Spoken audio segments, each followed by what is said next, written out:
The interrogation room smelled like disinfectant and stale coffee. Fluorescent lights hummed overhead, casting harsh shadows across the metal table, where Commander Ashlyn Cade sat with her uniform shirt torn open from collar to sternum. Blood dried at the corner of her mouth. Her hands rested flat on the table surface, steady, unshaking. Admiral Thaddeus Brennan stood across from her, his weathered face a mask of controlled fury. Behind him, two MPs flanked the door, their expressions caught somewhere between shock and awe. "Commander," the Admiral said, his voice carrying the weight of 30 years in service. "Why didn't you identify yourself?" Ashlyn lifted her eyes. Cold. Calculating. The kind of gaze that had seen things most people only encountered in nightmares. "Because I needed to see how far they'd go, sir." The Admiral's jaw tightened. He looked down at the Tier 1 SOCOM badge on the table between them, then back at the woman who had just put 3 Marines in the base hospital. "How far did they go, Commander?" Ashlyn's expression didn't change. "Far enough."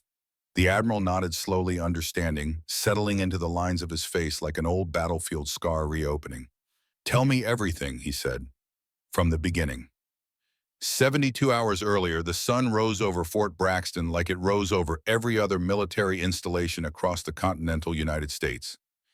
Indifferent, relentless, turning morning mist into steam that clung to the parade ground and made the North Carolina heat feel like something you could chew. The transport rolled through the main gate at 0600 hours. Standard issue. Unmarked. The kind of vehicle that moved personnel from point A to point B without drawing attention or asking questions. Ashlyn Cade sat in the back, her small duffel bag at her feet. She wore standard training fatigues, no rank insignia, no unit patches. Just a numbered armband clipped above her elbow that identified her as part of the anonymous integration program.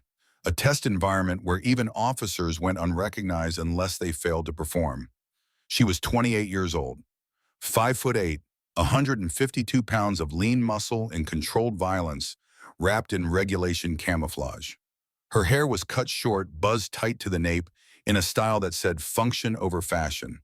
Her face carried no makeup, just the weathered tan of someone who'd spent considerable time under foreign suns doing things the official record would never acknowledge. The driver didn't speak to her, didn't ask her name or her business. That was intentional. The whole point of this assignment was invisibility. The vehicle stopped outside the personnel processing station. Ashlyn grabbed her bag and stepped out into the morning heat. Around her, Fort Braxton was already moving. Boots on concrete, cadence calls echoing off distant buildings, the rhythmic slap of physical training that turned civilians into something harder, sharper, more useful to a nation that needed warriors more than it needed philosophers. She'd been to places like this before, dozens of them, each one similar in the ways that mattered: the smell of gun oil and sweat, the sound of drill sergeants breaking down egos, the sight of young men and women pushing their bodies beyond what they thought possible, discovering strength they didn't know they possessed. But Fort Braxton was different. Fort Braxton had a problem. Ashlyn walked toward the processing station, her boots finding purchase on the cracked asphalt with the kind of practiced ease that spoke to muscle memory built over years. She'd been a SEAL for 4 years now. Before that, she'd been a candidate. Before that, a recruit with something to prove and nothing to lose except the memory of a father who died in a desert on the other side of the world. Lieutenant Commander David Cade, Navy SEAL Team 5, killed in action, Helmand Province, Afghanistan, August 15th, 2008. Ashlyn had been 12 years old when they had handed her mother the folded flag, 16 when she decided to follow in her father's footsteps, 19 when she'd reported to basic underwater demolition/SEAL training, 24 when she'd earned her trident, the youngest female to ever complete BUDS. The Navy had tried to make her a public relations story, a symbol of progress. She'd declined. Symbols didn't get missions. Symbols got photo ops and speaking engagements and soft assignments designed to keep them visible and safe. Ashlyn wanted operational, and eventually operational found her. SOCOM, Special Operations Command, the tip of the spear. The people who handled problems that couldn't be solved through conventional means. 3 months ago, SOCOM had received a classified complaint, not through official channels, through the kind of backdoor communication that bypassed rank and protocol because the official channels had already failed. A woman named Jenna Reeves, 23 years old, private first class, United States Marine Corps. Jenna Reeves had been stationed at Fort Braxton for 11 months. Exemplary service record, top marks in marksmanship and tactical assessment, recommended for advanced training by 3 separate instructors. Then something had changed. Performance reviews dropped. Disciplinary reports appeared. Nothing major, small infractions, failure to maintain equipment standards, tardiness, attitude problems. Then Jenna Reeves had transferred off base under medical circumstances. Then Jenna Reeves had tried to kill herself. Her sister had found her in time, rushed her to the emergency room, saved her life. And when Jenna Reeves had finally been stable enough to talk, she told her sister everything. About the corridor behind the equipment bay, about the 3 Marines who'd cornered her there, about what they'd done, what they'd said, the photographs they'd taken, about how she'd reported it, how her report had been handled internally, how she'd been told that maintaining unit cohesion was important, that accusations without evidence were dangerous, that perhaps she'd misunderstood the situation, that maybe she should consider whether remaining at Fort Braxton was the right choice for her career. Jenna Reeves had left Fort Braxton, had tried to leave everything else behind too. Her sister had contacted SOCOM, and SOCOM had sent Ashlyn. The processing station was a concrete building with narrow windows and the kind of institutional architecture that prioritized function over comfort. Ashlyn reported to the duty officer, a Marine gunnery sergeant with 20 years etched into the lines around his eyes and the set of his shoulders. He processed her paperwork without comment, assigned her to Mixed Training Unit 7, handed her a schedule and a locker assignment. "Your late cycle," he said, his voice carrying the flat authority of someone who'd said the same thing 1,000 times to 1,000 different faces. "Most of the group's been training together for 3 weeks. You'll need to catch up fast." "Understood," Ashlyn said. The gunnery sergeant looked at her for a long moment. His expression was unreadable. "You prior service?" "Yes." "What branch?" "That's not on my paperwork, Gunny."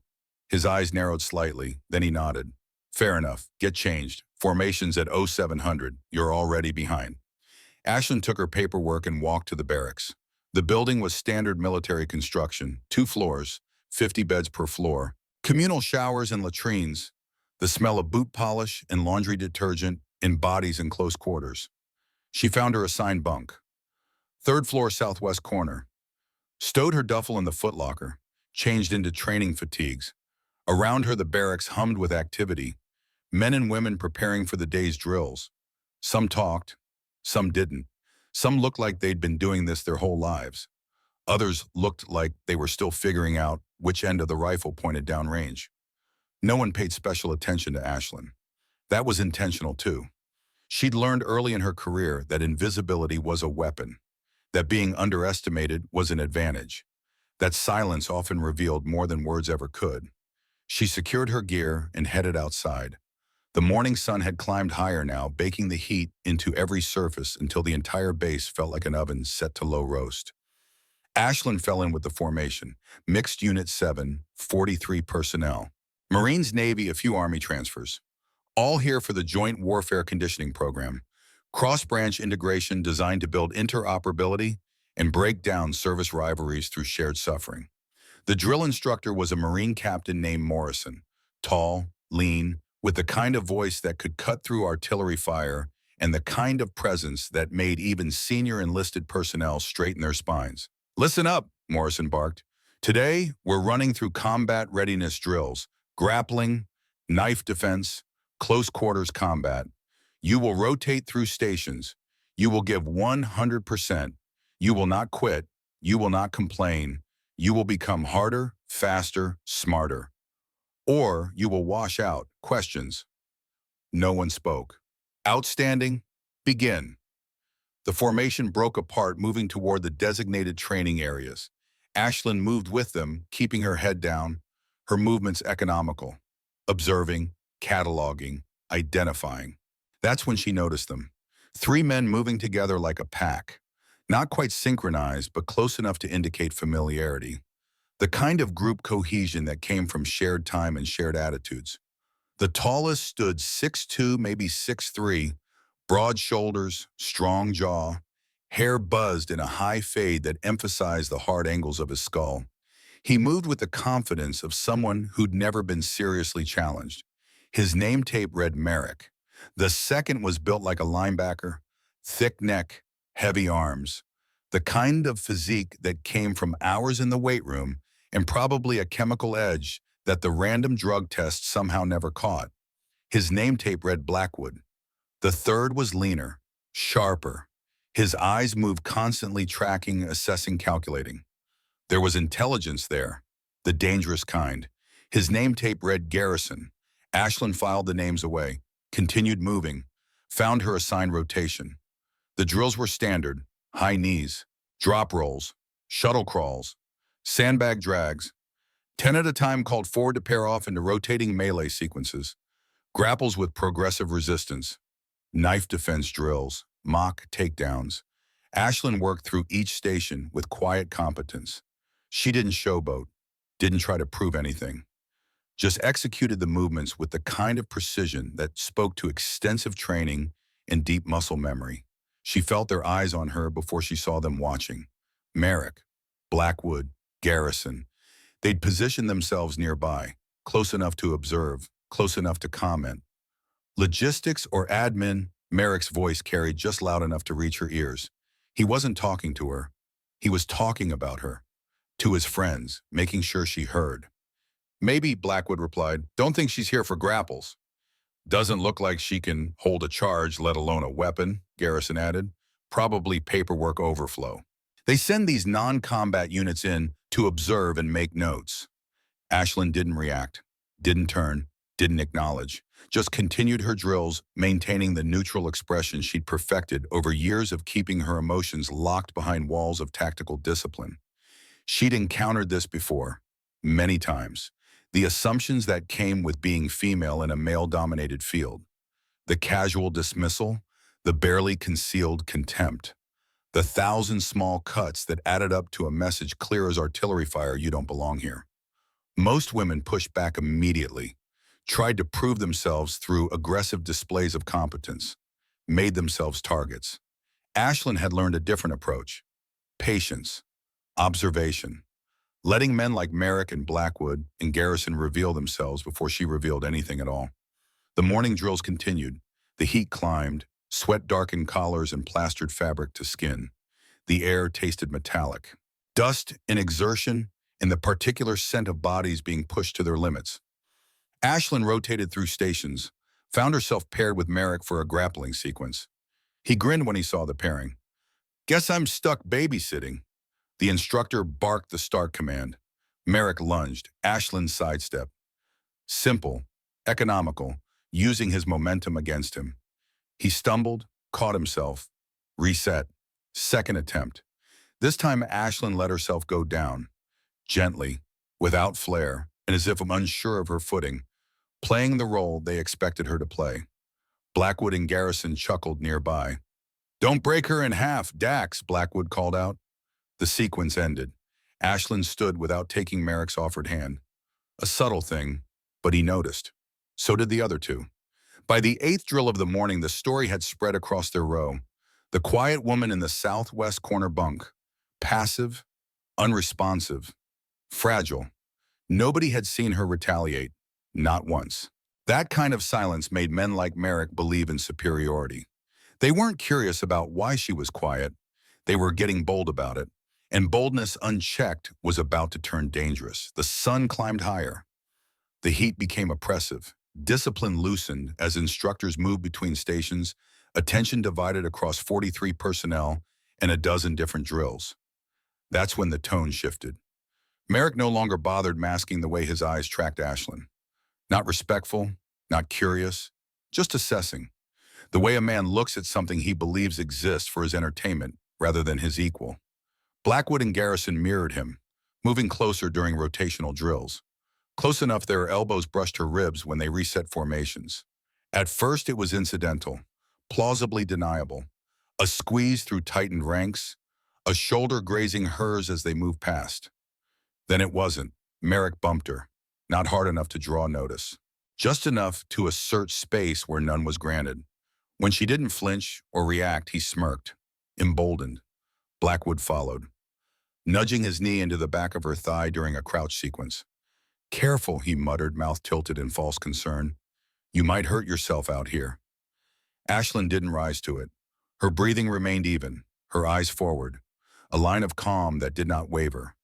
That silence frustrated them more than defiance ever could.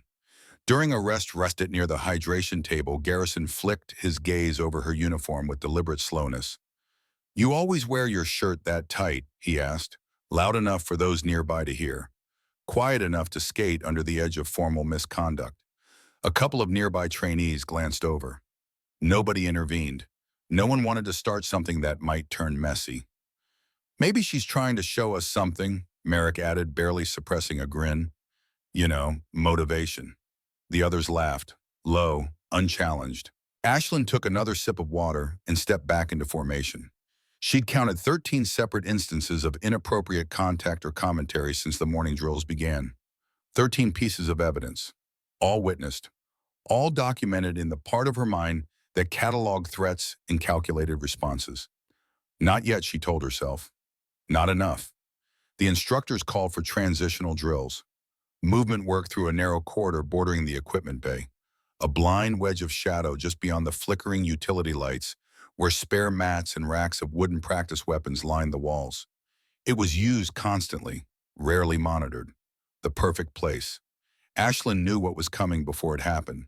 She'd seen this pattern before, studied it, the way predators isolated prey, the way weak men use pack tactics to compensate for individual inadequacy. Merrick, Blackwood, and Garrison positioned themselves around her, not physically blocking yet, just tightening the shape of the circle as they moved through the corridor, controlling angles, speaking too close, structuring a dominance they believed nobody would question. "You knew?" Blackwood asked as they passed beneath the overhang, his voice carrying lazy assumption rather than actual interest. Ashlyn gave a single nod. "Thought so," he replied. "You got to know. Out here we help each other adjust. Gear form posture. Might look rough to outsiders, but that's how it works." His eyes flicked downward toward the line of her shirt seam. "Sometimes," Merrick added, "you don't know what's off until someone points it out." His words didn't hold humor. They held suggestion. The kind of suggestion that crept in when men believed hierarchy favored them and silence meant permission. Ashlyn shifted her stance, not retreating, not advancing, only recalibrating the angles between their bodies. A quiet correction that went unnoticed by anyone who didn't understand positional awareness. But they felt it, even if they didn't recognize why. Garrison scoffed softly. "Relax, she won't say anything. You see that face stone, probably trained not to make noise." That one word, noise, hung in the air longer than it should have. The drill flow shifted again. Instructors' voices echoed off concrete walls further down the corridor. But Merrick, Blackwood, and Garrison slowed their pace, just enough to let the rest move ahead, just enough to isolate her. The drill rope station masked them from direct view now. Not concealed, just unobserved. Ashlyn didn't move away, didn't accelerate, just kept walking forward, knowing exactly how men like this operated, knowing exactly where they were about to lead this moment. Their swagger grew stronger with every unchallenged second, and her calm remained unbroken. Because what they thought was submission was restraint, waiting for ignition. Night fell over Fort Braxton like a curtain dropping on the first act of a play nobody wanted to watch, but everyone felt compelled to finish. Ashlyn lay in her bunk staring at the ceiling. Around her, the barracks settled into its evening rhythm. Quiet conversations, the rustle of gear being prepped for tomorrow, the occasional cough or snore from someone already asleep. She waited until 2200 hours. Then she rose, dressed in dark clothing, non-regulation, the kind of outfit that blended into shadows and didn't reflect light. She moved through the barracks like smoke, silent, invisible. Years of training had taught her how to walk without sound, how to breathe without drawing attention, how to become nothing when nothing was required.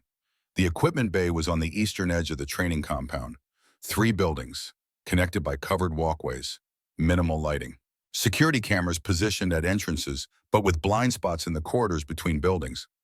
Ashlyn had mapped those blind spots during her first day, had identified 17 separate routes that avoided camera coverage, had noted which doors were secured and which were habitually left unlocked because convenience always trumps security when people felt safe.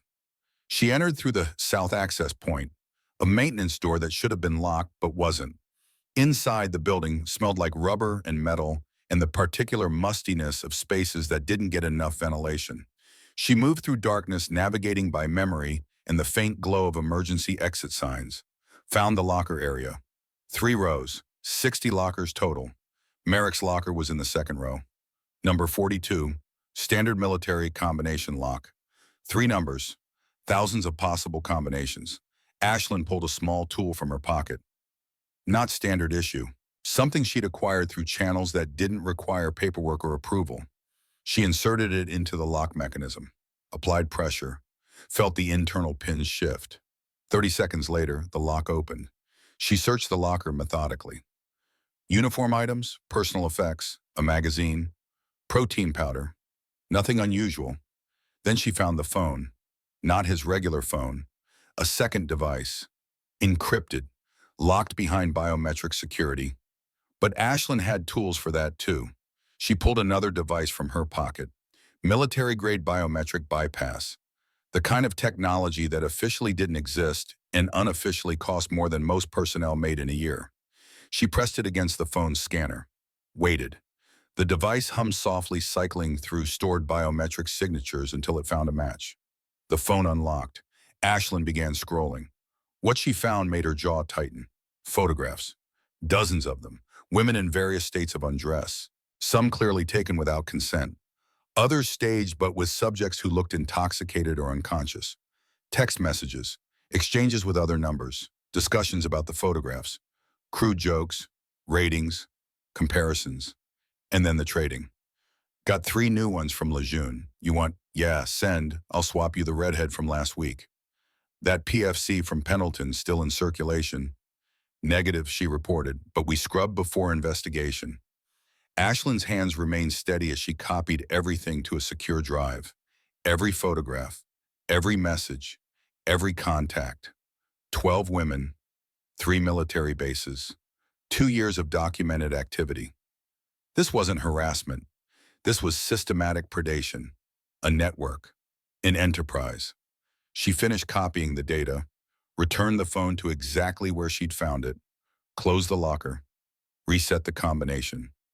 Then she left the same way she'd entered, through shadows, through blind spots, through the spaces where cameras didn't reach and security assumed safety. Back in her bunk, Ashlyn lay in darkness, processing what she'd found.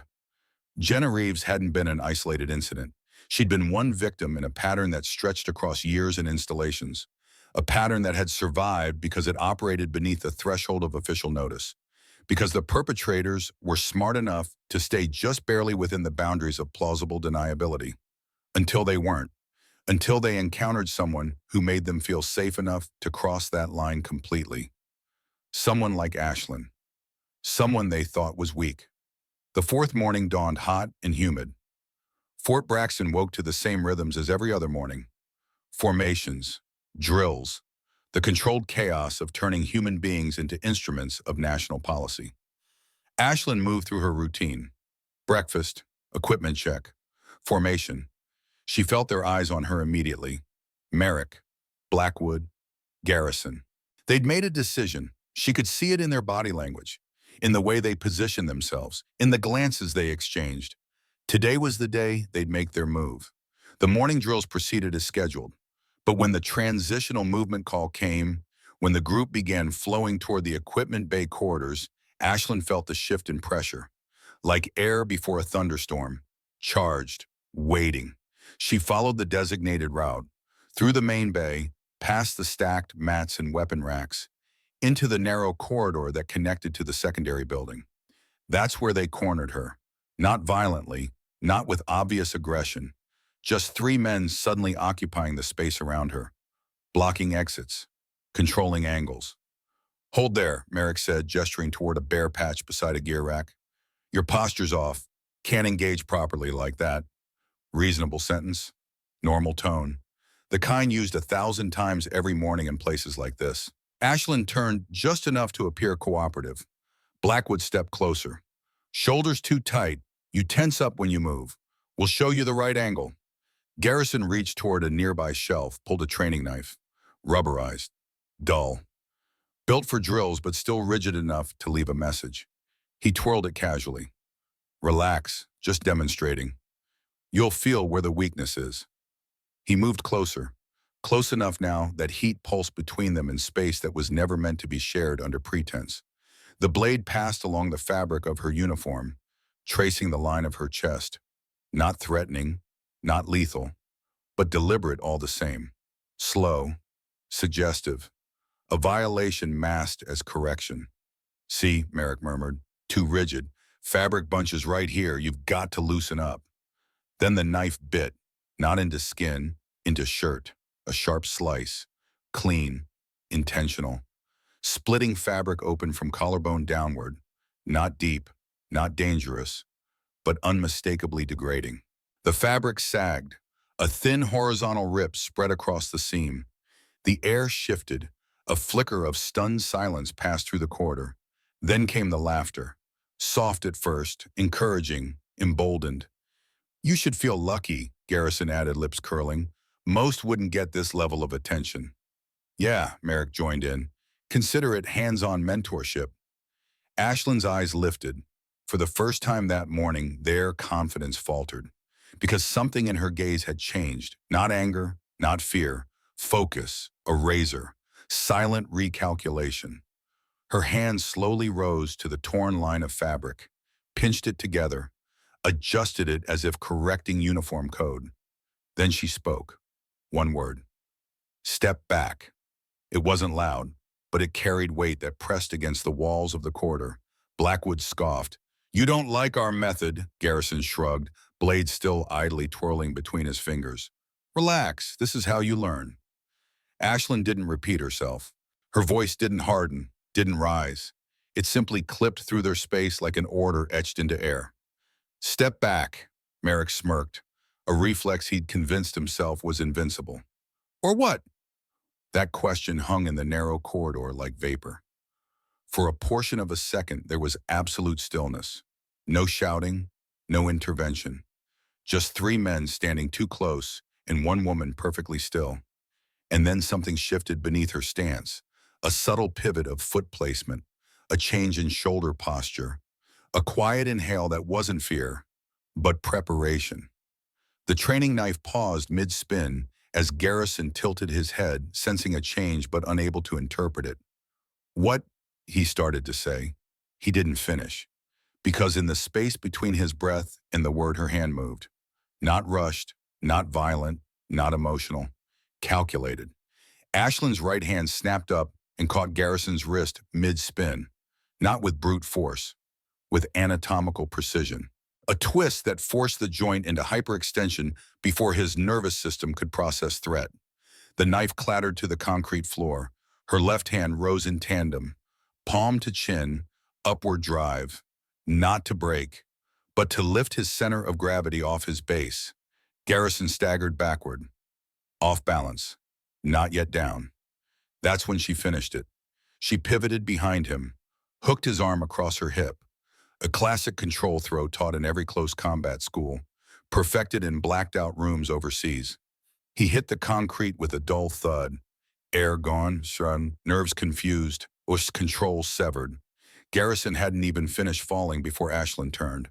Blackwood lunged too late, reached for her shirt as if trying to regain control over the symbol he'd tried to degrade. But Ashlyn caught his forearm mid-swing, turned with it, used his own mass against him. Her heel hooked his calf. His forward motion toppled him. She drove his chest into the stacked mats. Arm wrenched behind him in a position designed not to injure unless he resisted. He resisted. So she finished the lock. Something in his shoulder popped. Not a break, just a reset of entitlement. Merrick froze.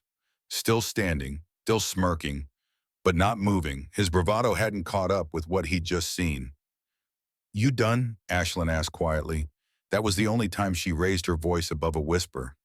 Merrick glanced at his friends.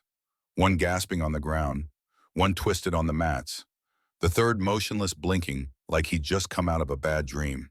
He moved, but not toward her, toward the knife. Bad choice. Ashlyn's foot intercepted his hand mid-reach. She didn't kick. She stepped downward, controlled enough weight to pin, not crush. Merrick flinched. "All right," he gasped. "All right, stand down." Ashlyn wasn't even breathing hard. She looked at him like she was seeing him for the first time.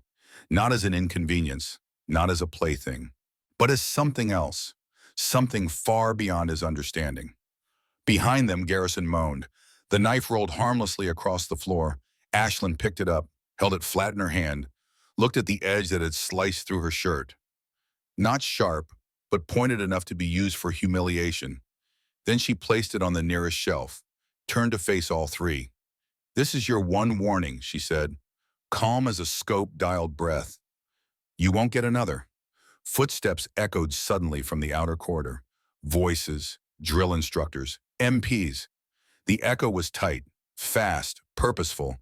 Someone had noticed the delay. Someone had called it in. Ashlyn stepped back from the pile of broken confidence and resumed a neutral stance.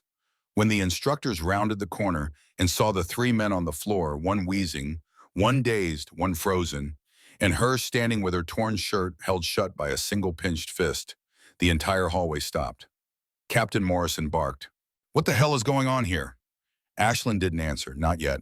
Instead, she looked straight at Morrison, extended her ID wallet without a word, and waited for the room to catch up to the truth.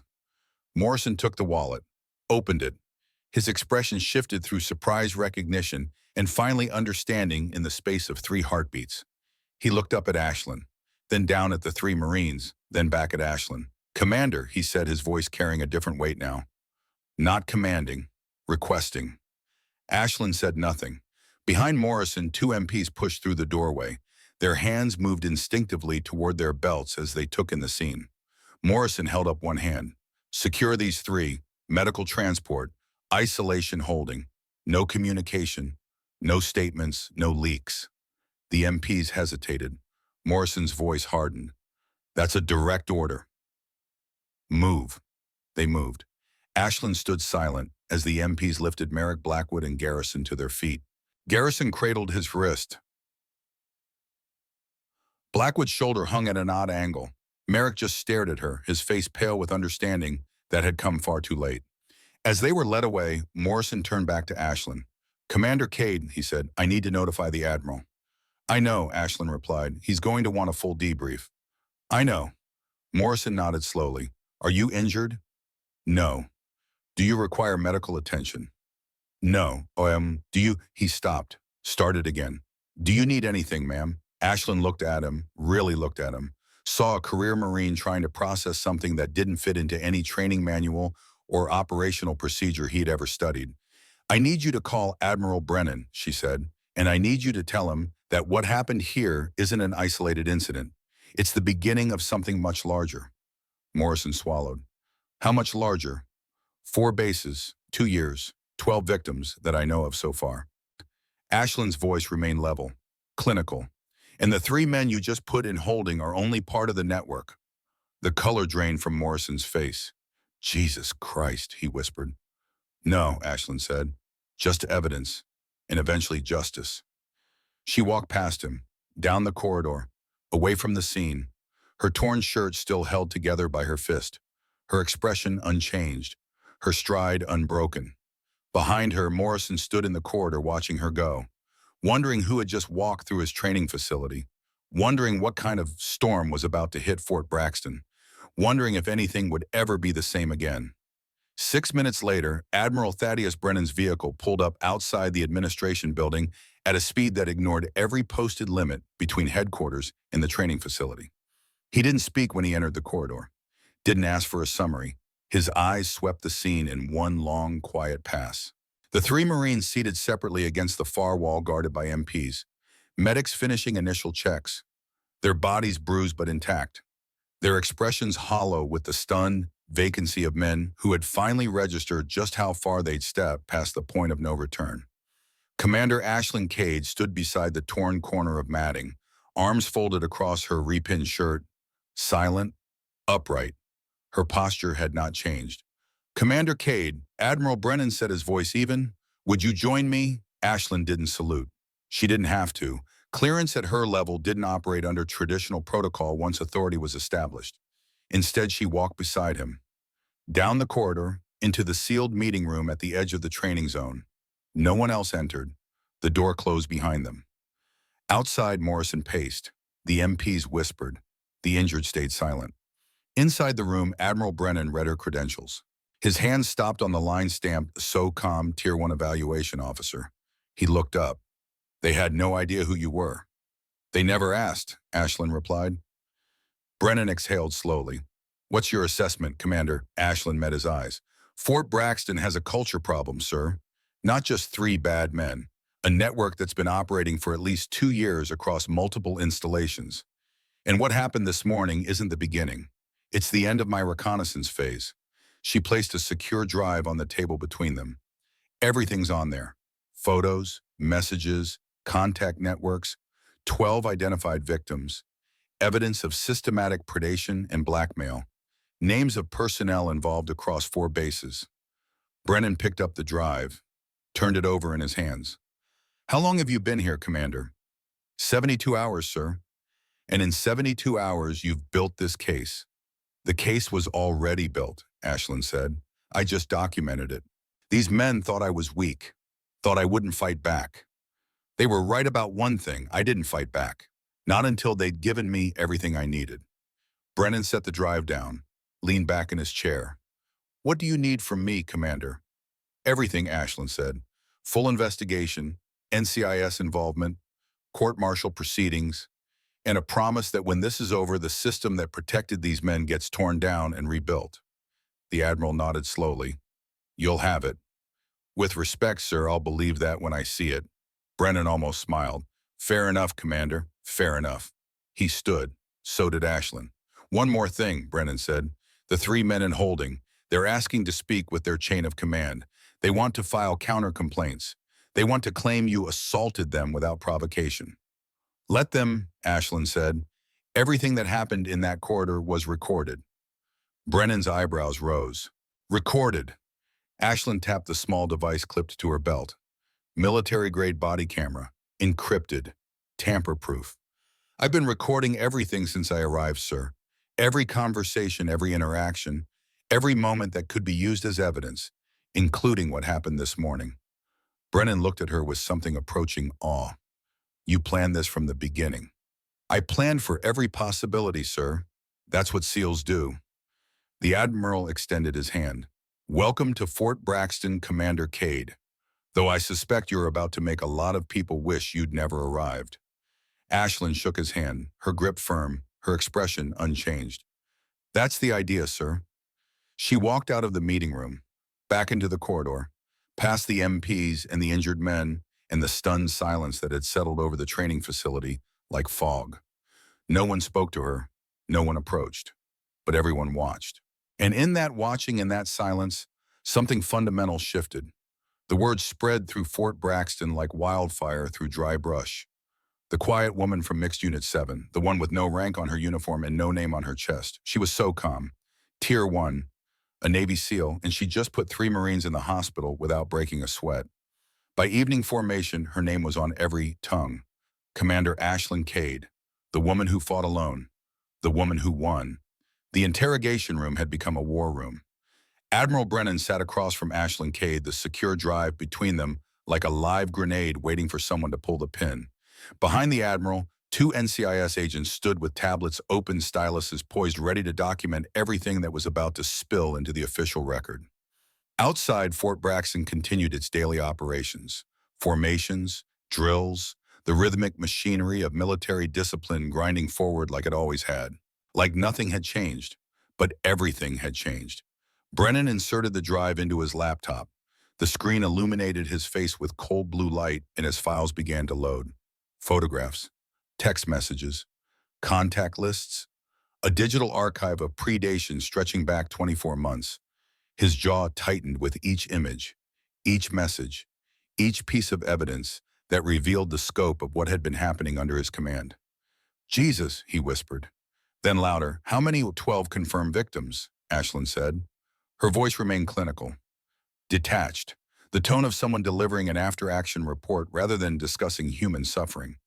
4 at Fort Braxton, 3 at Camp Lejeune, 2 at Camp Pendleton, 3 at 29 Palms, all female personnel, all with similar patterns of harassment escalating to assault, all with official complaints that were either dismissed or resolved through internal channels that prioritized unit cohesion over victim protection.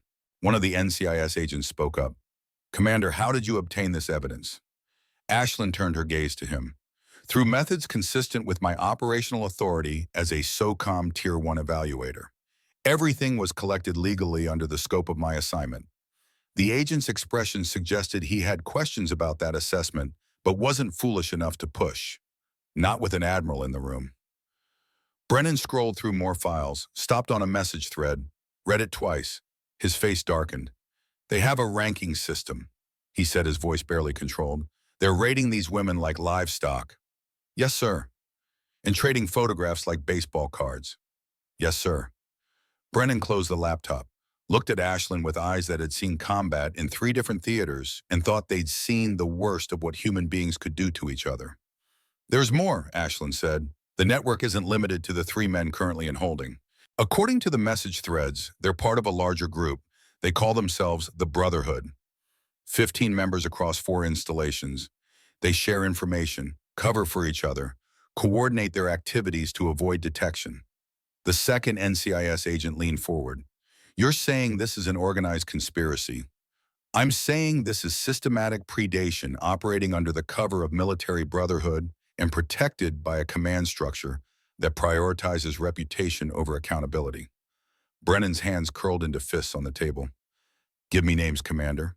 Ashlyn pulled a folded paper from her pocket, placed it on the table.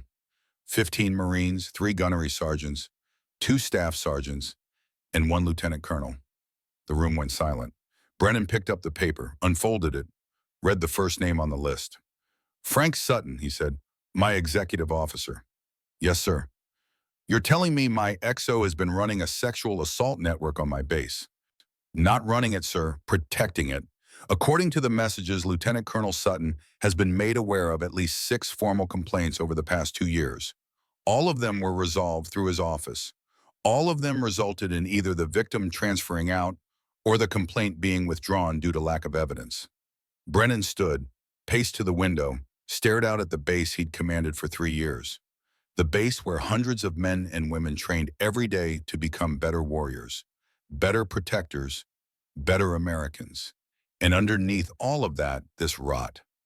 "How long have you known?" he asked, not turning from the window.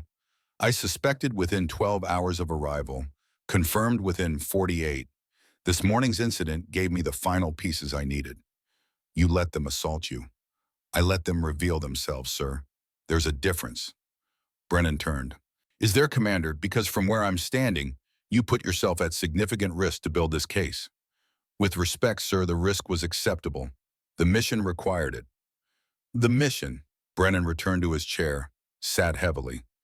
"What exactly is your mission, Commander Cade, because SOCOM doesn't usually send Tier 1 operators to investigate harassment complaints?"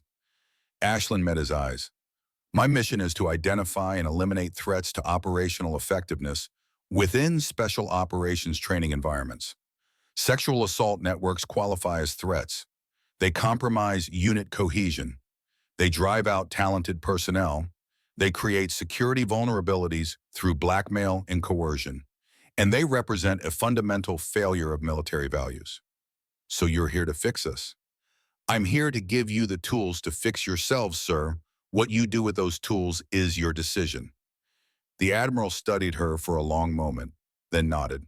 "What do you need?" "I need Cole Garrison separated from the other 2. I need 30 minutes alone with him. And I need you to trust that I know how to break someone who wants to be broken." Brennan glanced at the NCIS agents. They looked uncomfortable, but didn't object.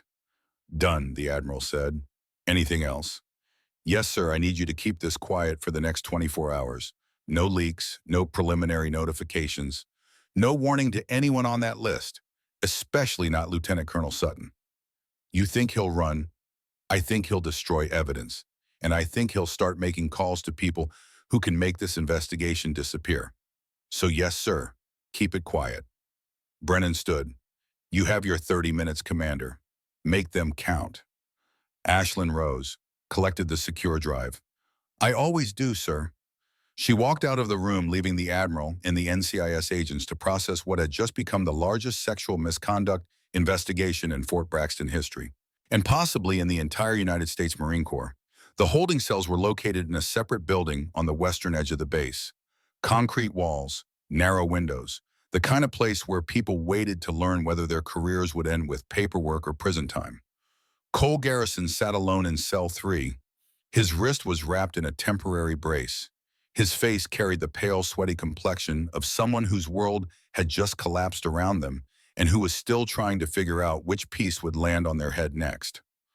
When Ashlyn entered the cell, Garrison flinched, pressed himself against the far wall like he could somehow phase through concrete and escape what was coming. Relax, Ashlyn said, taking the single chair and turning it backward. She sat arms folded across the back. I'm not here to hurt you. Then why are you here? His voice cracked. Young, scared. I'm here to give you a choice. What choice? I'm already finished. My career's over. I'll be lucky if I don't spend the next decade in Leavenworth. You're right, Ashlyn said. Your career is over. And yes, you're looking at significant prison time. The question is how much? Garrison swallowed. What are you offering? Truth, full cooperation, names, dates, details about how the Brotherhood operates, who runs it, who knew, who covered, everything. And if I give you that, then I recommend leniency, not immunity, not a free pass, but a reduced sentence. Maybe 8 years instead of 20. Maybe a general discharge instead of dishonorable. Maybe a chance to rebuild some fragment of your life when you get out. Garrison's eyes darted around the cell, looking for options that didn't exist. And if I don't cooperate, Ashlyn leaned forward. Her voice dropped to something cold and final. Then you take the full weight, every charge, maximum sentence. And you become a cautionary tale that SOCOM uses to train the next generation about what happens when you think the rules don't apply to you. Silence filled the cell. Outside, footsteps echoed in the corridor. Distant voices, the normal sounds of a military installation that had no idea its foundation was cracking. They'll kill me, Garrison finally said. If I talk, if I testify, they'll find a way to kill me. No, Ashlyn said, they won't, because by the time this investigation is finished, there won't be a they anymore. Just a collection of individuals in separate cells wondering how they got stupid enough to think they were invincible. Garrison looked at her, really looked at her, seeing past the torn uniform and the calm demeanor to the absolute certainty underneath. You're going to take down all of them, he said. Not a question, a realization. Yes. Even Sutton must have been, especially Sutton. Garrison laughed, a brittle, desperate sound. You don't know who you're dealing with. Sutton has connections, people in Washington, people who can make problems disappear. Then they're going to learn that I'm not a problem that disappears easily. Ashlyn stood. You have 5 minutes to decide. Cooperate and maybe salvage something. Or stay loyal to people who are never loyal to you and spend the next 2 decades watching your life waste away. She walked to the door, knocked twice. The guard outside began to open it. Wait, Garrison said. Ashlyn turned.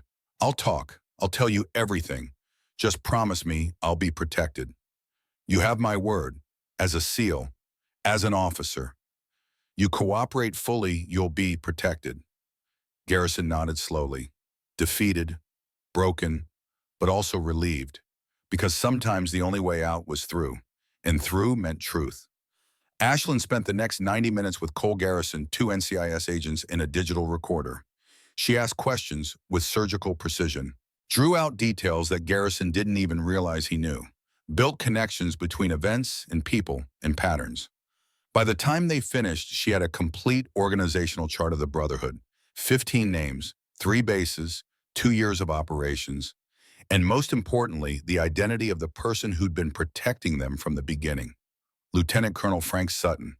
Garrison explained how it worked, how Sutton would receive harassment complaints and route them through his office for preliminary assessment, how he'd conduct interviews that were designed to intimidate victims rather than gather facts, how he'd suggest that filing formal charges would damage the victim's career and reputation, how he'd offer transfers as a solution that made the problem go away without addressing its cause. And underneath all of that official misconduct, something darker. Garrison revealed that Sutton had been present at several of the parties where photographs had been taken, had seen what was happening, had participated, though never in ways that could be directly documented, had used his position to ensure that investigations never got close to uncovering the full scope of the network. "Why blame him?" Ashlyn asked. "Why would a lieutenant colonel risk his career to protect this?" Garrison shrugged. "Power, control. Maybe he gets off on it.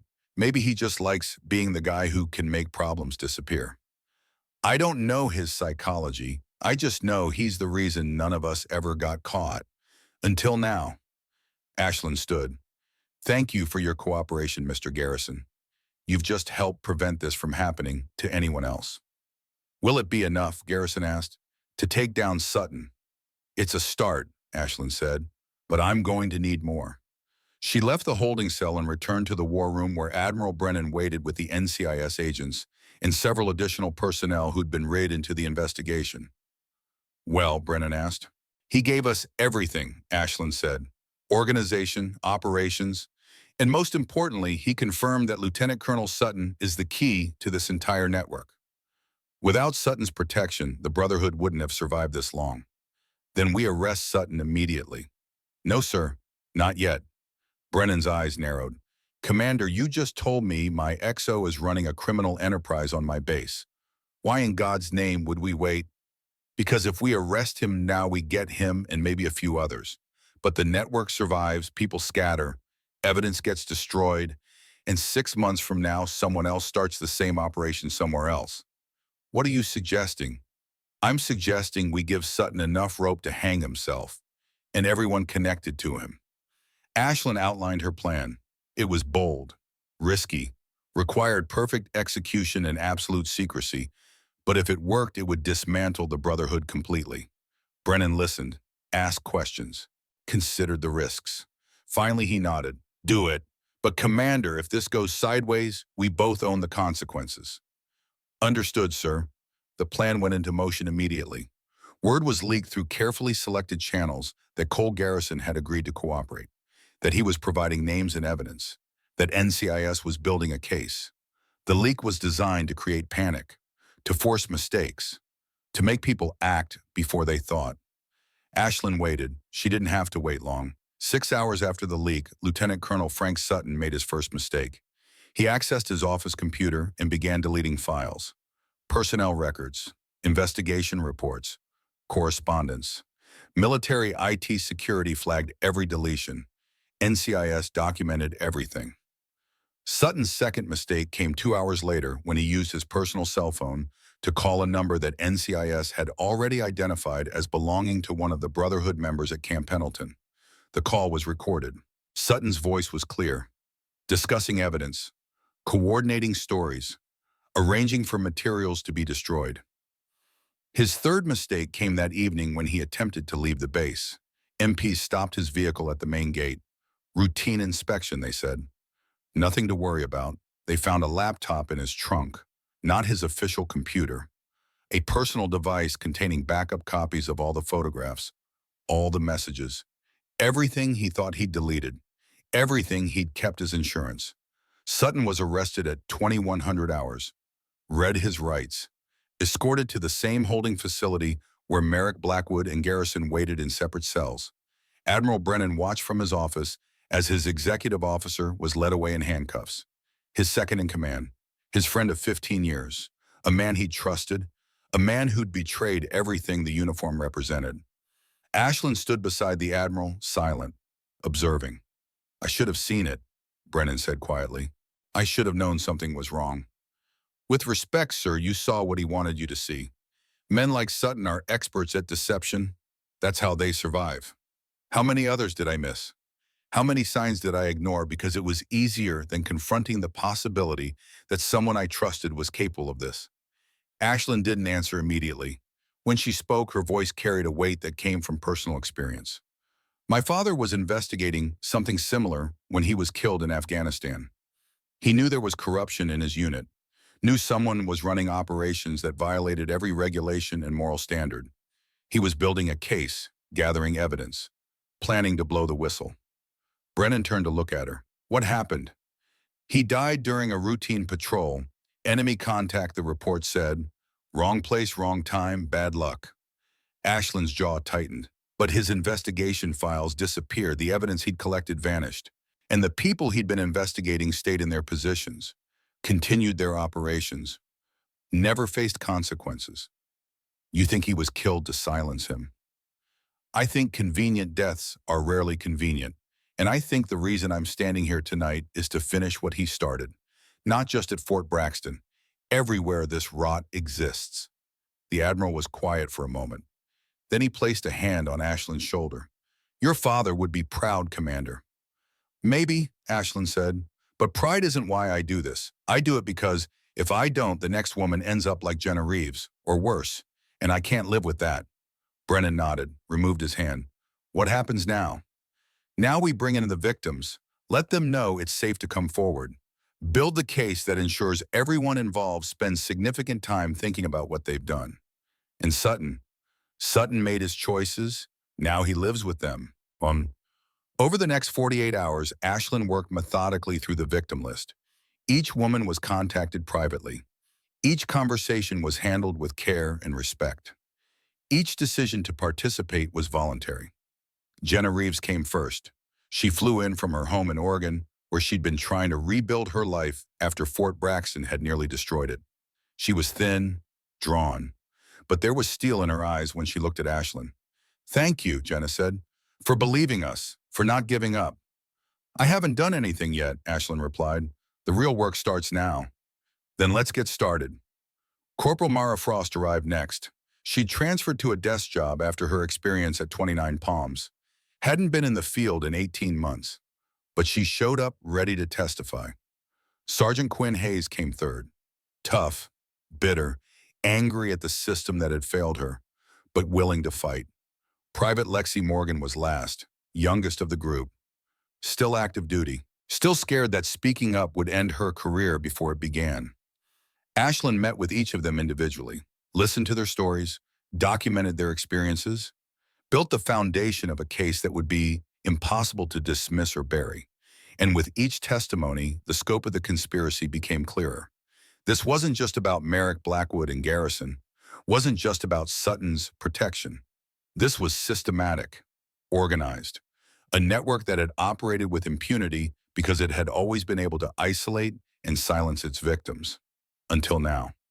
On the third day after the initial arrests, Ashland was reviewing testimony in the war room when the door opened. A man entered, older, late 50s, wearing civilian clothes but carrying himself with the unmistakable bearing of someone who'd spent decades in uniform. Master Chief Garrett Hawthorne, retired SEAL Team 5, Gulf War veteran, 2 tours in Afghanistan, her father's friend. Master Chief, Ashland said, standing, I didn't know you were coming. Admiral Brennan called me, Flint said. His voice was gravelly, worn down by years of shouting orders over helicopter, rotors, and gunfire. Said you might need someone who understands the old ways. The old ways didn't prevent this from happening. No, they didn't, but they might help you finish what your father started. Ashland gestured to a chair. They sat across from each other, 2 warriors separated by age and experience, but connected by shared purpose. Your dad was working a similar case when he died, Flint said. Did you know that? I suspected, never had proof.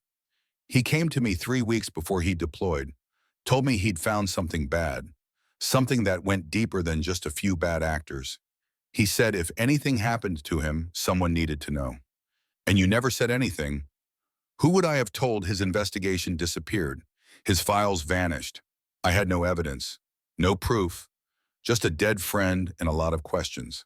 Flint leaned forward, but I waited, watched, hoped that someday someone would pick up where he left off. And here I am. Here you are, Flint smiled, sad but proud. David would have liked this, seeing you finish his mission. I'm not doing this for him, Ashland said. I'm doing it because it's right. That's exactly what he would have said. They sat in comfortable silence for a moment. Then Flint spoke again. Brennan tells me Sutton has friends in high places, People who can make investigations disappear, careers end, evidence vanish. I'm aware.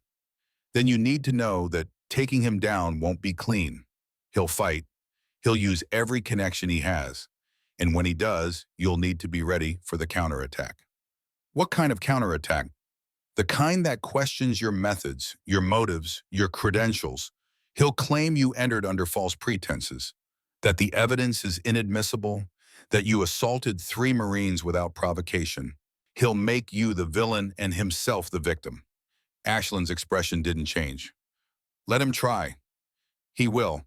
And when he does, you'll need bulletproof documentation, unimpeachable witnesses, and a willingness to see this through even if it costs you everything. I already knew that going in, Master Chief. Flint studied her, saw the determination, the absolute certainty, the same qualities he'd seen in her father all those years ago. One more thing, he said. Sutton's connections run deep.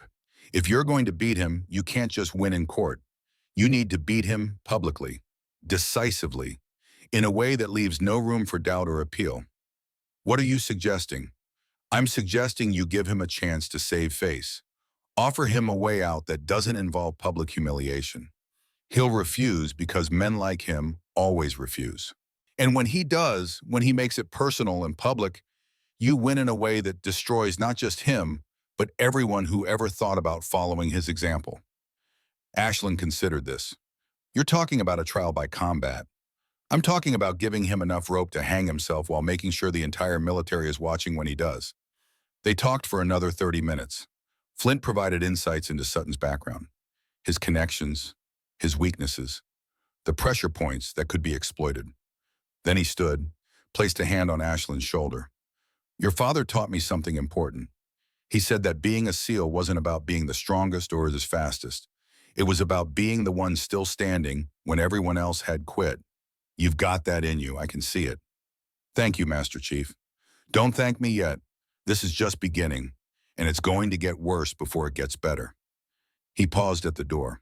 But when it's over, when the Brotherhood is dismantled and every one of those bastards is in prison, you'll know you did something that mattered, something your father would have been proud of. He's not here to be proud. No, but I am, and that counts for something. Flint left. Ashland sat alone in the war room processing the conversation, formulating her next move. She didn't have to wait long for Sutton's counterattack. It came the following morning, through official channels. A formal complaint filed by Lieutenant Colonel Sutton's civilian attorney, alleging misconduct, questioning Ashland's credentials, demanding that all charges be dropped and that Commander Cade be investigated for assault evidence, tampering, and conduct unbecoming an officer. The complaint was professionally written, legally sound, designed to create doubt and delay. Attached to the complaint was an offer. Drop the investigation. Allow Merrick, Blackwood, and Garrison to accept general discharges. Let Sutton retire quietly with his pension intact. And everyone moves on. No public scandal, no career-ending prosecutions, no institutional embarrassment. Admiral Brennan brought the offer to Ashland. His attorney is claiming we can't win, that your methods were legally questionable, that a competent defense will tear apart the evidence chain.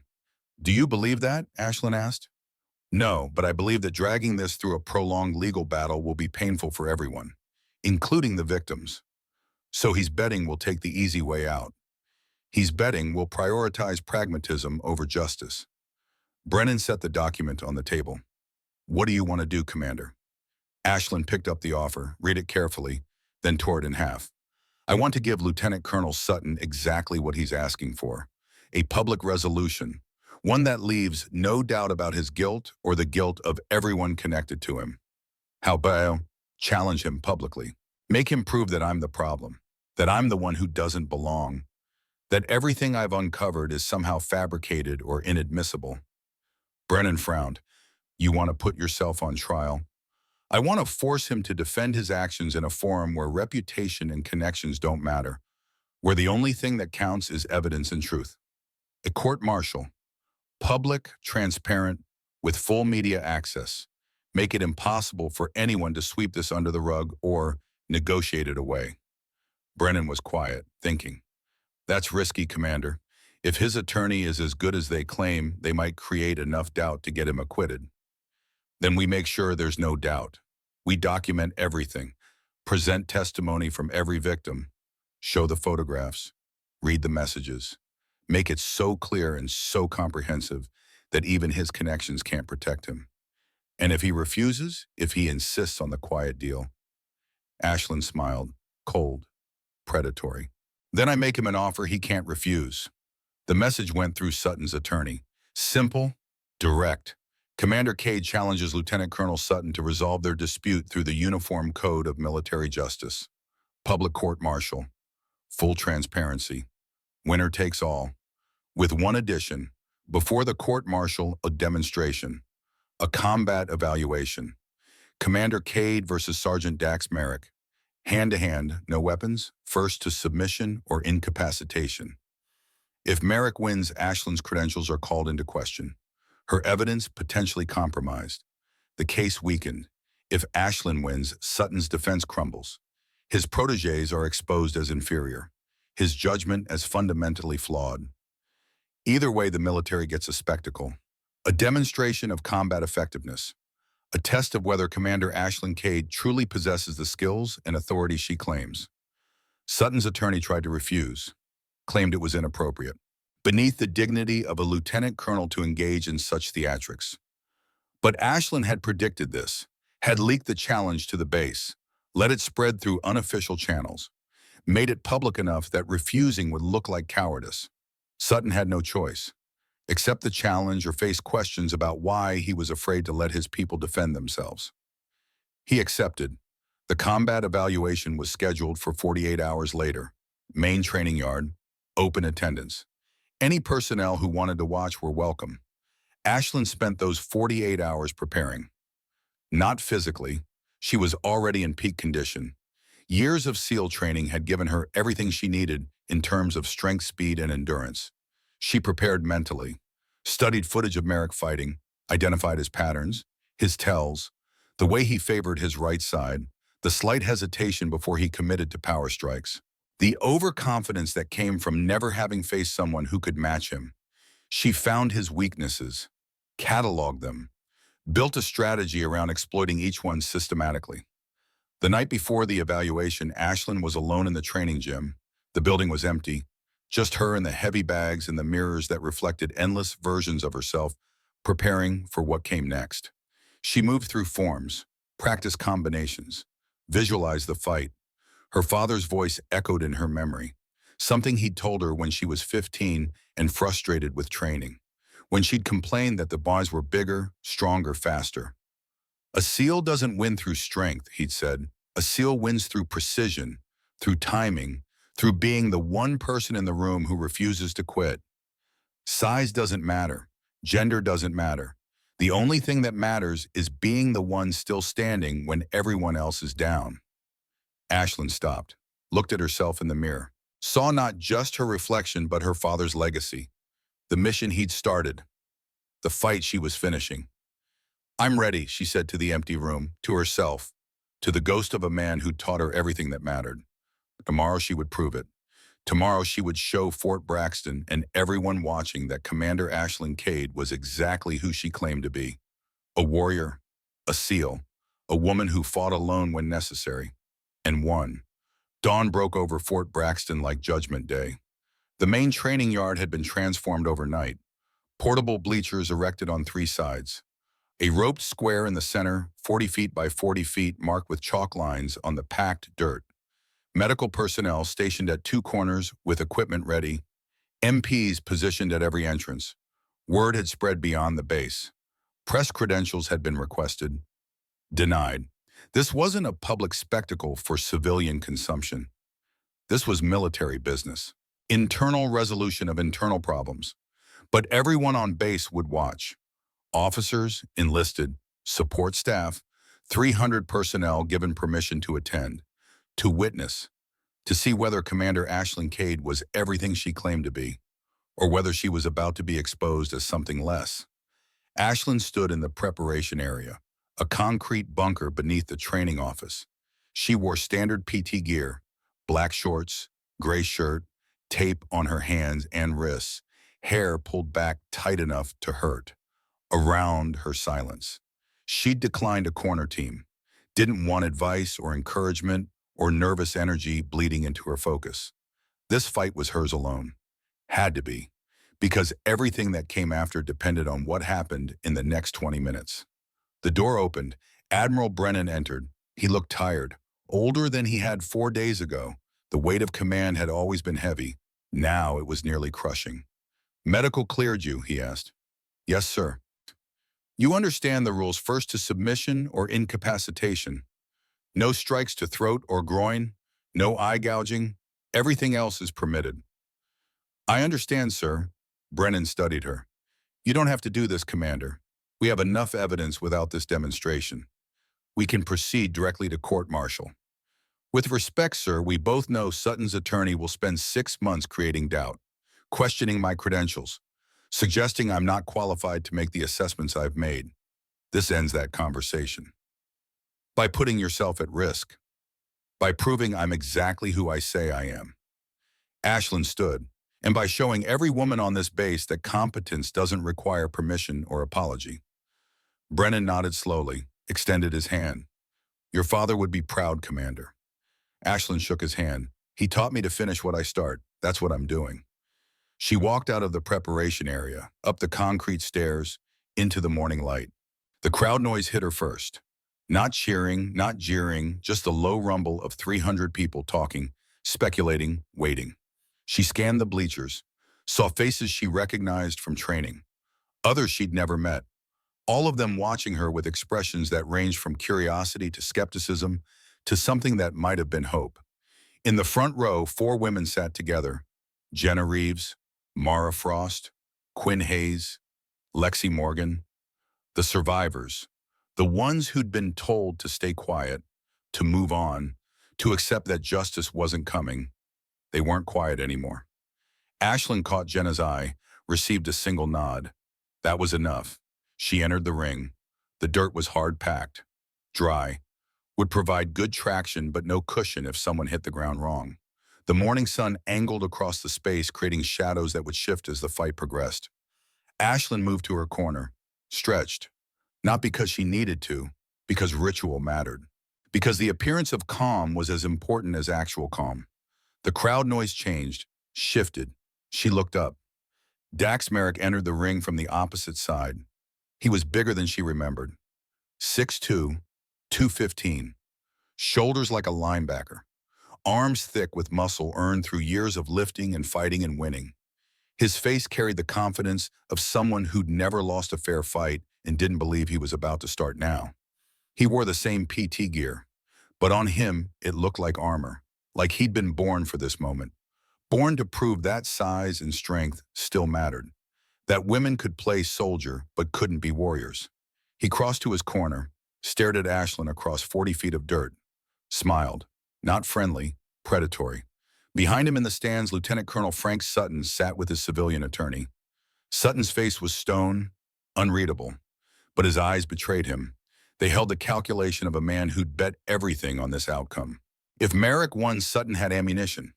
Proof that Ashlyn's judgment was flawed, that she wasn't as capable as her credentials suggested, that maybe, just maybe, everything she'd uncovered could be explained away as the overreaction of someone out of her depth. If Ashlyn won, Sutton lost more than just a fight. He lost credibility, lost his defense, lost any remaining claim to righteousness. Everything balanced on the next 20 minutes. The referee entered the ring, a neutral party, a Marine colonel from Quantico with no connection to anyone involved. He'd been brought in specifically to ensure fairness, to prevent any accusations of bias. "Combatant center," he called. Ashlyn and Merrick approached, stood 3 feet apart. The colonel looked at each of them. "This is a combat evaluation under the authority of SOCOM operational standards. You will fight until submission or incapacitation. You will observe the stated rules. You will conduct yourselves with the honor befitting your service." He paused. Any questions? Neither spoke. "Touch gloves." They didn't, just stared at each other. Merrick's smile widened. Ashlyn's expression remained neutral. The colonel stepped back. "Fight." Merrick moved first, a testing jab, probing range and reaction time. Ashlyn slipped it, lateral movement, creating angles, second jab, third, Merrick finding his rhythm, building confidence with each strike that Ashlyn avoided rather than blocked. She circled, patient, reading his timing, his tells, the slight shoulder dip before he committed to power shots, the weight distribution that favored his rear leg, the habitual reset to orthodox stance after combinations. Merrick pressed forward, threw a hook, real power behind it. Ashlyn ducked under, counter jab to his ribs, not hard, just marking the target, showing she could reach it. He grunted, responded with a combination, 1-2-3, high-low high. The kind of sequence that overwhelmed lesser opponents through speed and aggression. Ashlyn blocked the first, slipped the second, caught his wrist on the third, used his momentum to pull him off balance. Not far, just enough to disrupt his base. Released him, reset. Merrick's smile faded. This wasn't going how he'd expected. She wasn't backing up, wasn't intimidated by his size, wasn't making the mistake of trying to match his strength. She was fighting smart, patient, technical, like a seal. He changed tactics, closed distance, went for a clinch. This was where size mattered, where he could use his weight advantage. Tie her up, wear her down, make her carry his mass until her arms grew tired and her defense weakened. Ashlyn saw it coming. Let him think he'd succeeded. Felt his arms wrap around her, his chest pressing down, his breath hot against her ear as he tried to control her posture. Then she moved. Hip switch, weight redistribution. Sudden explosive force that used his own pressure against him. She didn't try to escape the clinch, she reversed it, turned his control into vulnerability. Her right arm hooked under his left, hyperextended the elbow. Her left hand controlled his head, pushed it down while driving her knee up. The knee strike caught him in the solar plexus. Not illegal, perfectly legal, but devastating. Air exploded from Merrick's lungs. His grip loosened, his legs wobbled. Ashlyn didn't wait, swept his front leg, rode him down to the dirt, transitioned immediately to mount position. Full control, her weight distributed across his chest, her knees pinning his arms. She could have finished it there, rained down strikes until the referee stopped the fight. But that wasn't the point. The point was to show complete dominance, to demonstrate that the fight had never been close, that size and strength meant nothing against superior skill. So she transitioned again.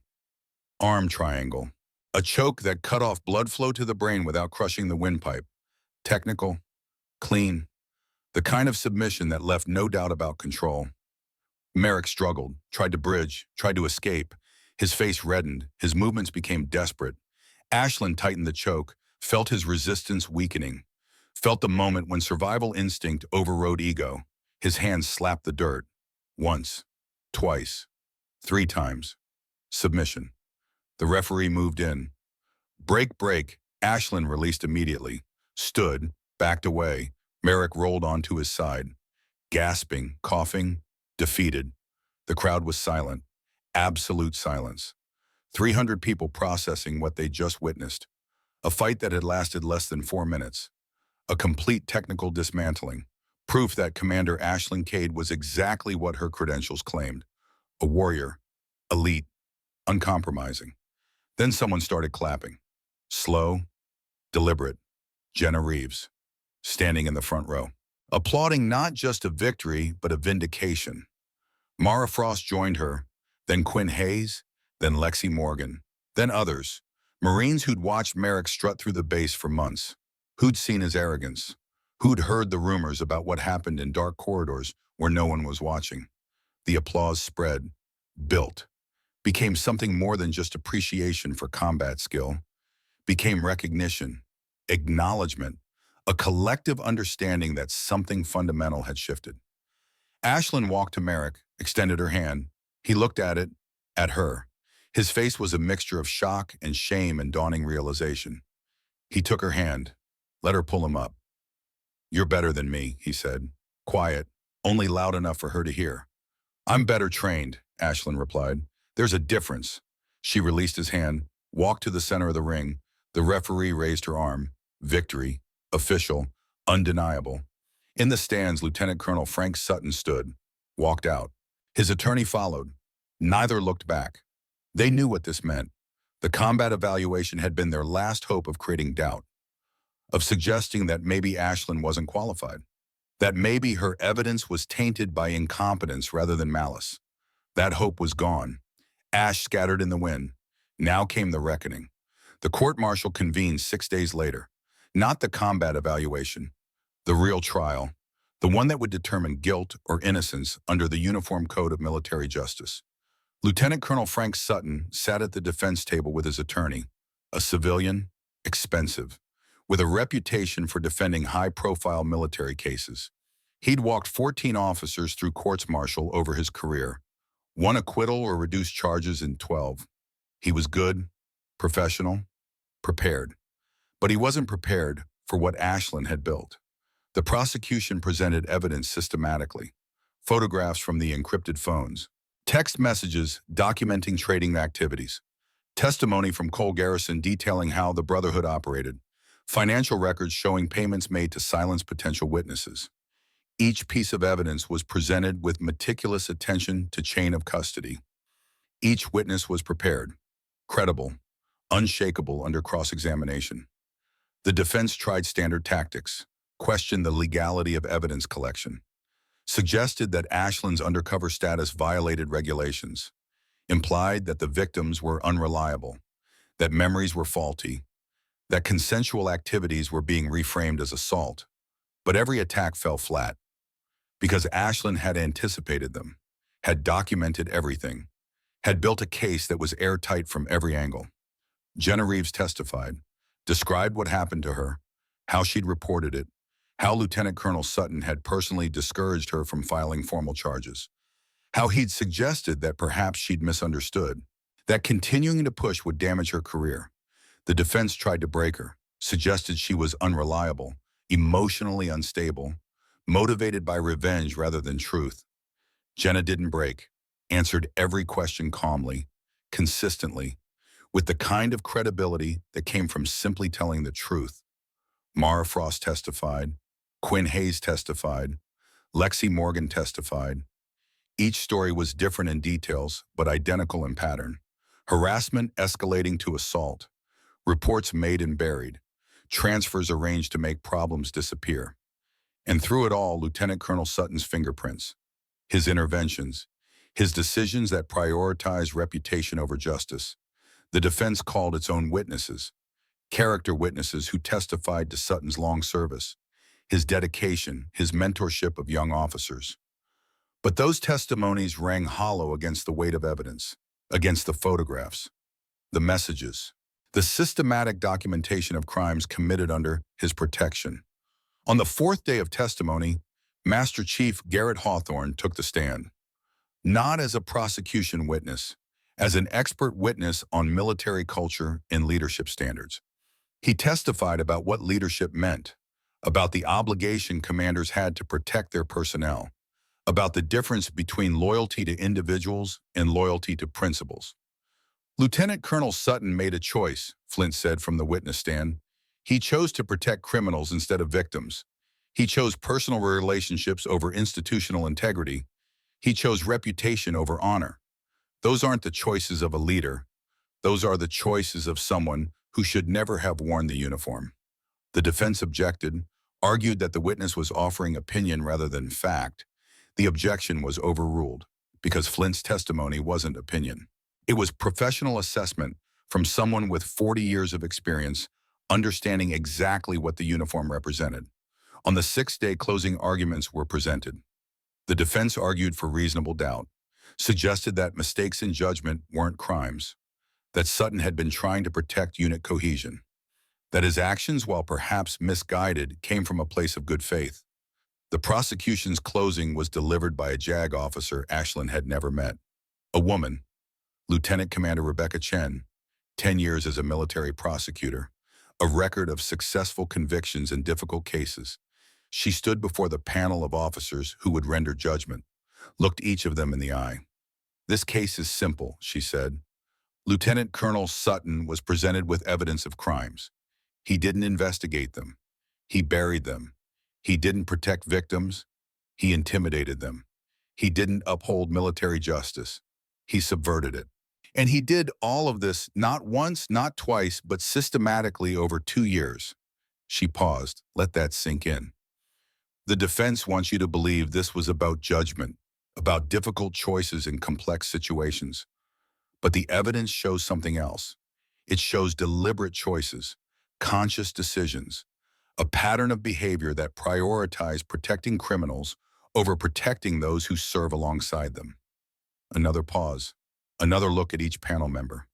Your decision today sends a message, not just to Lieutenant Colonel Sutton, but to every officer in every command, about what we accept, what we tolerate, what we will or won't punish, about whether the uniform we wear stands for honor or convenience. She returned to her table, sat. The panel deliberated for 6 hours. When they returned, their faces were grim. On the charge of conduct unbecoming an officer, we find the defendant guilty.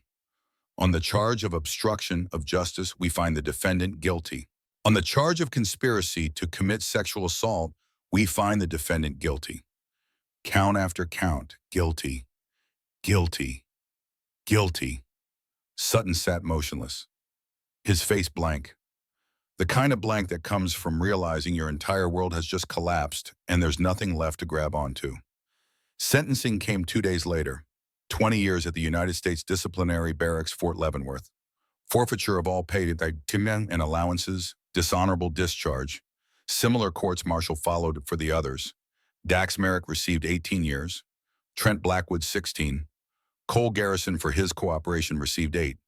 Across 4 bases, 19 Marines and officers were arrested, prosecuted, convicted, sentenced.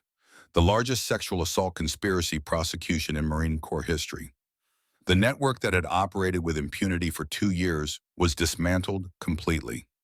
Not buried, not transferred, not quietly resolved, destroyed.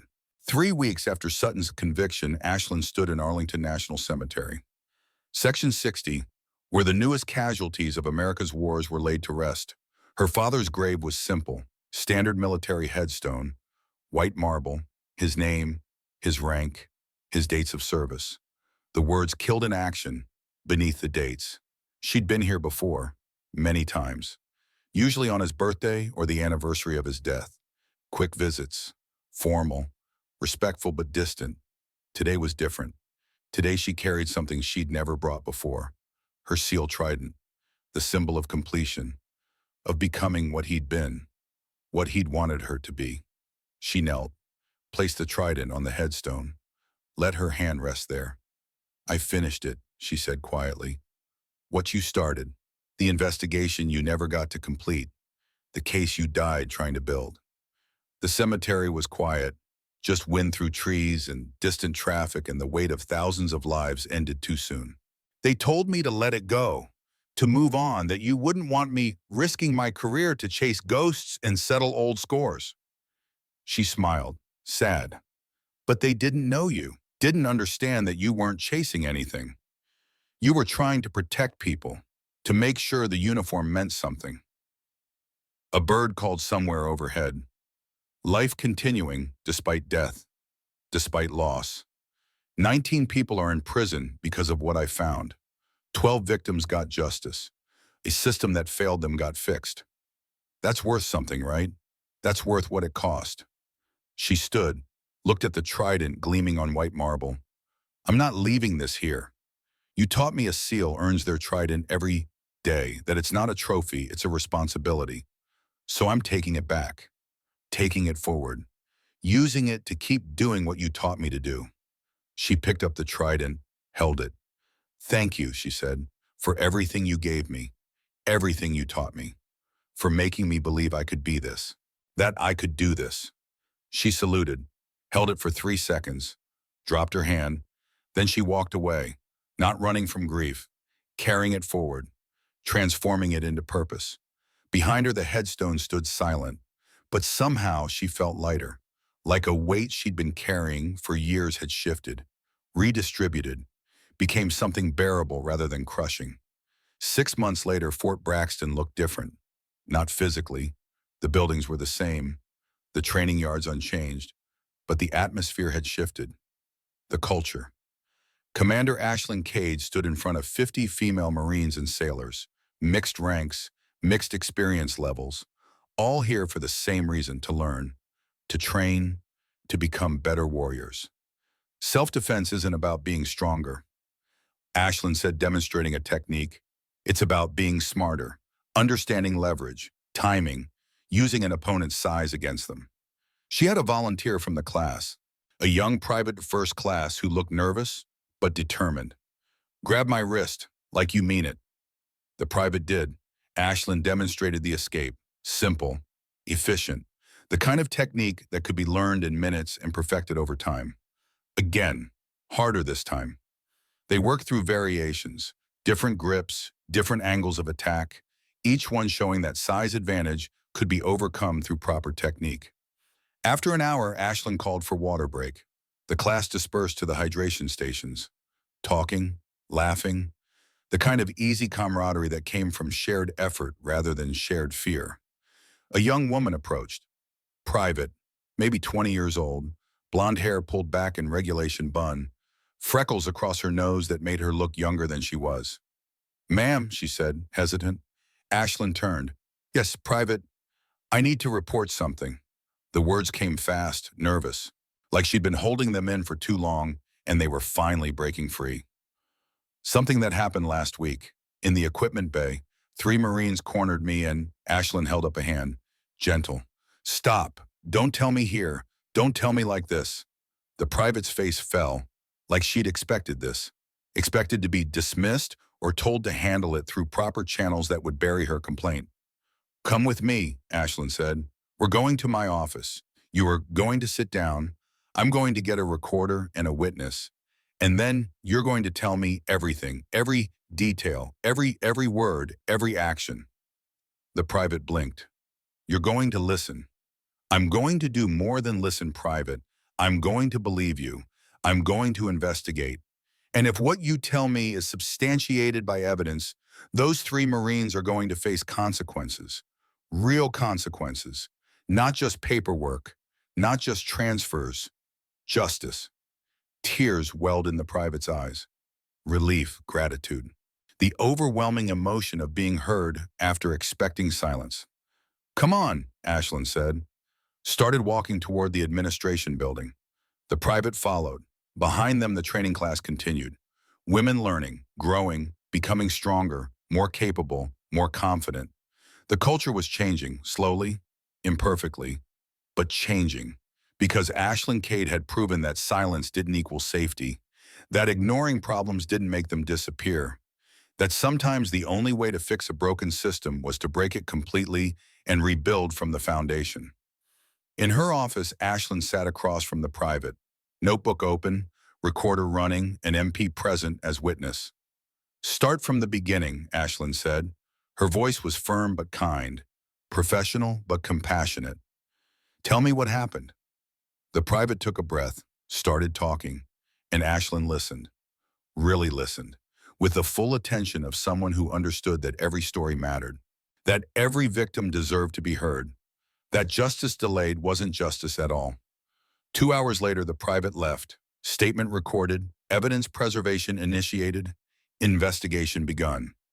Ashlyn sat alone in her office, looked at the commendation on her wall, the one Admiral Brennan had presented 6 months ago, for exceptional service, for dismantling a criminal network, for protecting those who couldn't protect themselves. But the commendation wasn't why she did this work, wasn't what motivated her to keep fighting, keep investigating, keep believing that change was possible. She did it because somewhere out there, women were serving, training, fighting, putting their lives on the line for a country that asked everything of them. And they deserve better than silence, better than systems that protected predators over victims, better than commanders who chose reputation over honor. They deserved leaders who would fight for them, believe them, stand with them even when it was difficult. That's what her father had taught her, not through words but through example, through his choices, through his willingness to risk everything to do what was right rather than what was easy. That was his legacy, and now it was hers to carry forward.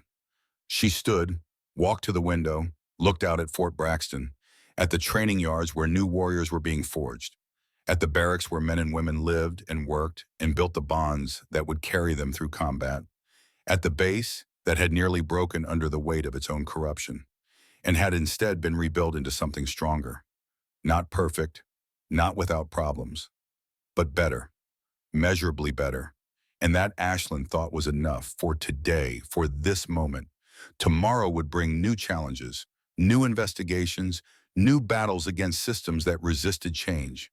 But tomorrow wasn't here yet. Today was. And today, one more victim had been heard. One more investigation had begun. One more step had been taken toward justice. Commander Ashlyn Cade, Navy SEAL, Tier 1 operator, stood alone in her office and allowed herself a moment of satisfaction. She'd finished what her father started, had proven that one person properly trained and sufficiently determined could change an entire system, had shown that strength wasn't about size or gender or rank. It was about honor, competence, refusing to quit when quitting would be easier. Her phone buzzed. New message from Admiral Brennan. 3 words, another base, tomorrow. Ashlyn smiled, typed her response. Ready, sir, because the mission wasn't over. The fight wasn't finished.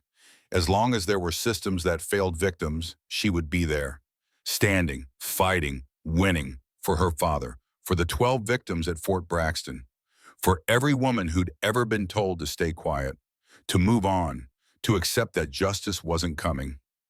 Justice was coming. In the form of a 5'8" Navy SEAL who refused to be silent, who refused to quit, who refused to let anyone believe that strength was measured by anything other than the courage to stand up when standing up was hard. Commander Ashlyn Cade, the woman who fought alone, the woman who changed everything, the woman who proved that one voice raised at the right moment in the right way could bring down empires built on silence and fear. She grabbed her keys, headed for the door. Tomorrow would bring new battles, but tonight she'd won, completely, decisively, in ways that would echo through the military for generations. And that was enough. For now. For always. The door closed behind her. The office went dark. But the mission continued. Because warriors like Ashlyn Cade didn't stop when one battle was won. They moved to the next. And the next. Until every fight was finished, and every victim was heard, and every system was fixed. One base at a time. One case at a time. One voice speaking truth to power, until silence was no longer an option, and justice was no longer a hope, but a guarantee. That was the mission. That was the legacy. That was what it meant to be a SEAL, not just in combat, but in every fight that mattered, against every enemy that threatened those who served. Commander Ashlyn Cade walked out into the Fort Braxton evening, ready for tomorrow, ready for whatever came next, ready to keep fighting until the fight was won. Because that's what her father had taught her. That's what the trident meant. That's what honor demanded. And she would answer that demand every day for as long as it took. The silent operator who spoke through action, who won through preparation, who changed the world by refusing to accept it as it was. That was her story. That was her mission. That was who she chose to be. And nothing would stop her. Not size, not rank, not systems designed to protect the powerful at the expense of the vulnerable. Nothing. Ever again.